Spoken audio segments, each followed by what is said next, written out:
Eros and the Eschaton. These are the two areas that I think compromise the old paradigm and give permission to hope. And strangely, neither of these words is that well known, which gives you a measure of how completely the dominator position has squelched, subverted, and downplayed any opposition to its worldview. Eros we know about in some kind of devalued, shticky, kind of glitzy way, because we get it in the eroticization of media and society. But really what Eros means in the Greek sense is a kind of unity of nature, a kind of all-pervasive order that bridges one ontological level to another. This is not permitted in the official worldview of our civilization, which is science. The world of inorganic chemistry is not thought to make any statement about the organic world, and the organic world is not thought to be extrapolatable into the world of culture and thought. There are imagined to be clear breaks in these categories. I had a biologist tell me once, if genes aren't involved, it ain't evolution. So that means you can't talk about the evolution of the earth as a physical body.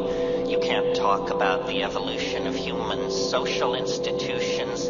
Evolution is somehow a word appropriate to biology and appropriate nowhere else. And this brings me then to the first factor, easily discerned by anybody who has their eyes open, that compromises and erodes the hopeless existential view of the world that we're getting from science. And that is the idea that nature is in fact, across all scales and all levels of phenomena, a unity. It's not a coincidence that electrons spinning around an atomic nucleus and planets going around a star and star clusters orbiting around the gravitational center of a galaxy. It's no coincidence that these systems exhibit the same kind of order on different scales. And yet science would say that is a coincidence. You know, P.W. Bridgman, who was a philosopher of science, defined a coincidence as what you have left over when you apply a bad theory. It means that, you know, you've overlooked something, and what jumps out at you as a coincidence is actually a set of relationships whose casuistry is whose relationships to each other are simply hidden from you. And what I've observed, and I think it is fair to give credit to the psychedelic experience for this, what I've observed is that nature builds on previously established levels of complexity. This is a great general natural law that your own senses will confirm for you, but that has never been allowed into the canon of science. And what I mean by that nature builds on complexity is the following. When the universe was born in the dubious and controversial circumstance called the Big Bang, it was at first simply a pure plasma of electrons. It was the simplest that it could possibly be. There were no atoms, there were no molecules, there were no highly organized systems of any kind. There was simply a pure plasma of expanding energy. And as the universe cooled, simply cooled, new kinds of phenomena, we say, emerged out of the situation. As the universe cooled, atomic nuclei could form, and electrons could settle into stable orbits. As the universe further cooled, the chemical bond became a possibility. Still later, the hydrogen bond, which is a weaker bond, which is the basis of biology. So, as the universe aged, it complexified. This is so obvious that it's never really been challenged. But on the other hand, it's never been embraced as a general and dependable principle either. Follow it through with me. Out of atomic systems come chemical systems. Out of chemical systems comes the covalent hydrogen bond, the carbon bond, complex chemistry that is prebiotic or organic. Out of that chemistry come the macrophysical systems that we call membranes, gels, charge transfer complexes, this sort of thing. These systems are the chemical preconditions for life, simple life, the life of the prokaryotes, the life of naked, unnucleated DNA that characterized primitive life on the planet. Out of that life come eukaryotes, nucleated cells, and then complex colonies of cells, and then cell specialization, leading to higher animals, leading to social animals, leading to complex social systems, leading to technologies, leading to globe-girdling, electronically based, information transfer-oriented cultures like ourselves. Someone said, what's so progressive about media? It's the spreading of darkness at the speed of light. It can be.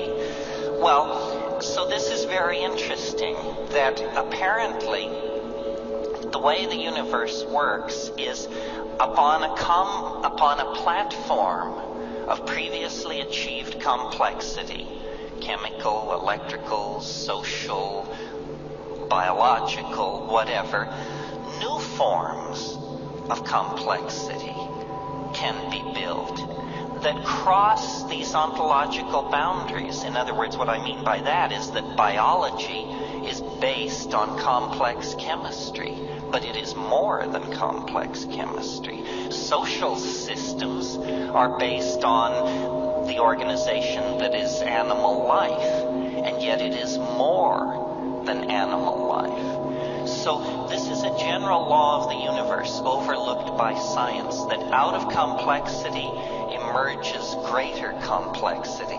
We could almost say that the universe, nature, is a novelty-conserving or complexity-conserving engine.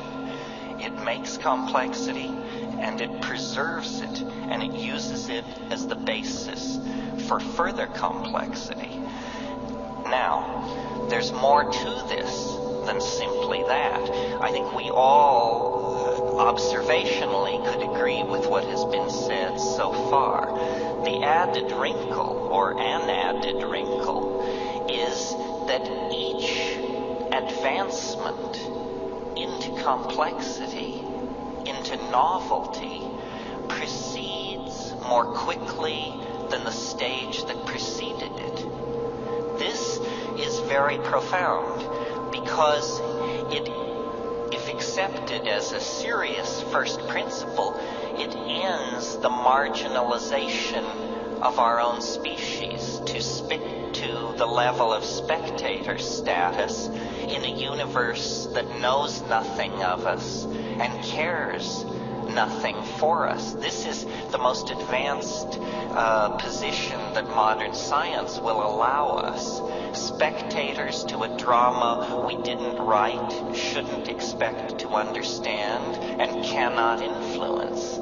But I say, if in fact novelty is the name of the game, if in fact the conservation and complexification of novelty is what the universe is striving for, then suddenly our own human enterprise, previously marginalized, takes on an immense new importance.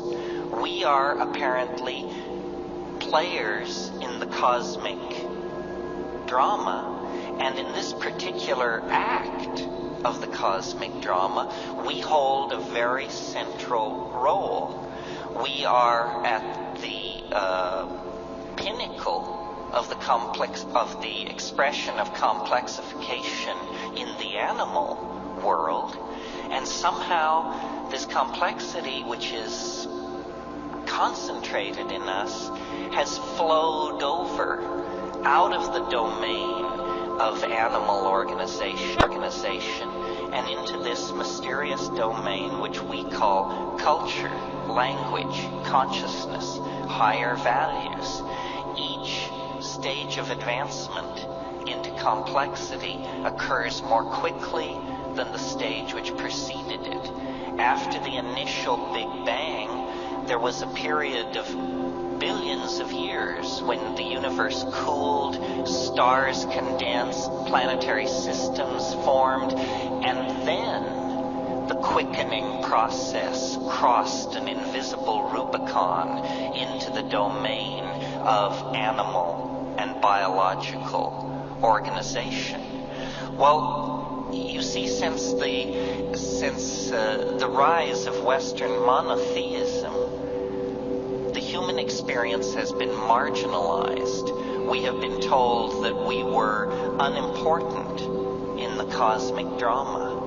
But we now know from the feedback that we're getting from the impact of human culture on the earth that we are a major factor shaping the temperatures of the oceans, the composition of the atmosphere, the general speed and complexity of speciation on the planet, so forth and so on. A single species, ourselves, has broken from the ordinary constraints of animal nature and created a new world, an epigenetic world, meaning a world not based on gene transfer and chemical propagation and preservation of information, but a world based on ideas, on symbols, on technologies, on tools, on ideas downloaded out of the human imagination and concretized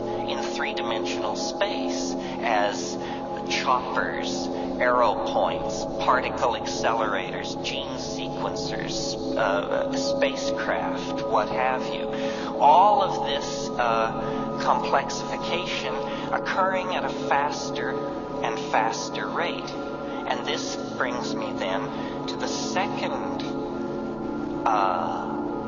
quality or phenomena that science has overlooked, which is the acceleration of complexification. That the early history of the universe proceeded with excruciating slowness. Then life took hold in the oceans of this planet. A quickening of process and evolution, but still things proceeded on a scale of tens of millions of years to clock major change. Then the conquest of the land, higher animals, higher exposure to radiation, faster change, species following species, one upon another. Then 50,000, 100,000, a million years ago, anyway, recently, the crossover into the domain of culture, tool-making, myth-making, dance, poetry, song, story,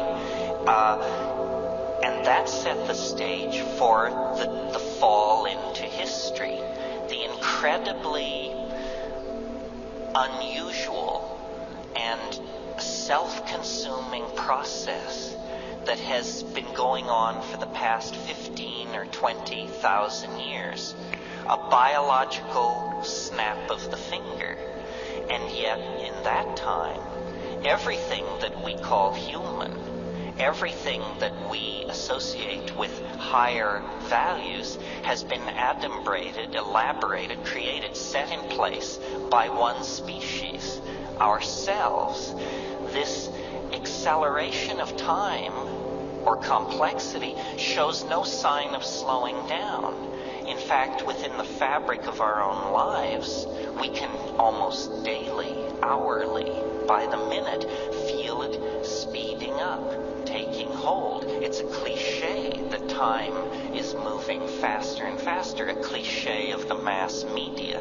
But I want to suggest that this is not a perceptual illusion or a cultural mirage, that this is actually happening to the space-time matrix, that time is in fact speeding up, that history in which we are embedded because our life of 50 to 80 years is so ephemeral on a scale of 10 to 15,000 years.